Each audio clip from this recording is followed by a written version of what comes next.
S M Krishna ಅವರ ನಿಧನದ ವಾರ್ತೆ ನಮ್ಮೆಲ್ರಿಗೂ ದಿಗ್ಭ್ರಮೆ ಆಗಿದೆ, ದುಃಖ ಆಗಿದೆ. ಅವರು ರಾಜ್ಯ ಮತ್ತು ದೇಶದಲ್ಲಿ ಅನೇಕ ಹುದ್ದೆಗಳನ್ನು ಯಶಸ್ವಿಯಾಗಿ ನಿರ್ವಹಣೆ ಮಾಡಿ ಉತ್ತಮವಾದಂಥ ಸಂಸದೀಯ ಪಟುವಾಗಿ ಸಾರ್ವಜನಿಕ ಜೀವನದ ನಡವಳಿಕೆಗಳು ಹೇಗಿರಬೇಕು ಅಂತ ಹೇಳಿ ಅವರ ಎಲ್ರಿಗೂ ಮಾರ್ಗದರ್ಶನವಾಗಿ ತೋರಿಸ್ಕೊಟ್ಟಿದ್ದಾರೆ. ಅವರು ವಿಧಾನಸಭೆ ಸ್ಪೀಕರ್ ಆಗಿ, ಮುಖ್ಯಮಂತ್ರಿಯಾಗಿ, ಮಂತ್ರಿಯಾಗಿ,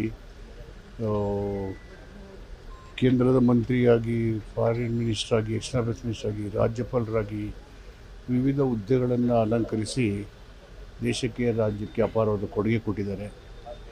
ಒಬ್ಬ ಉತ್ತಮ ಸಾರ್ವಜನಿಕ ನಡವಳಿಕೆಯನ್ನು ಹೊಂದಿದಂಥ ಒಬ್ಬ ಮುತ್ಸದ್ದಿ ರಾಜಕಾರಣಿ. ದೇಶದ ಇಂಥ ಒಂದು ಸಂದಿಗ್ಧದ ಪರಿಸ್ಥಿತಿಯಲ್ಲಿ ಒಬ್ಬ ಅನುಭವಿ ರಾಜಕಾರಣಿಯನ್ನು ಕಳ್ಕೊಂಡು ದೇಶದ ಸಾರ್ವಜನಿಕ ಕ್ಷೇತ್ರಕ್ಕೆ, ರಾಜ್ಯದ ಕ್ಷೇತ್ರಕ್ಕೆ ತುಂಬಲಾರದ ನಷ್ಟ ಆಗಿದೆ. ಅವರ ಅಗಲಿಕೆ ಅವರ ಎಲ್ಲ ಅಭಿಮಾನಿಗಳಿಗೆ ಶಕ್ತಿಯನ್ನು ತುಂಬಲಿ ಅಂತ ಹೇಳಿ ನನ್ನ ಸಂತಾಪವನ್ನು ಸೂಚನೆ ಮಾಡ್ತೀನಿ.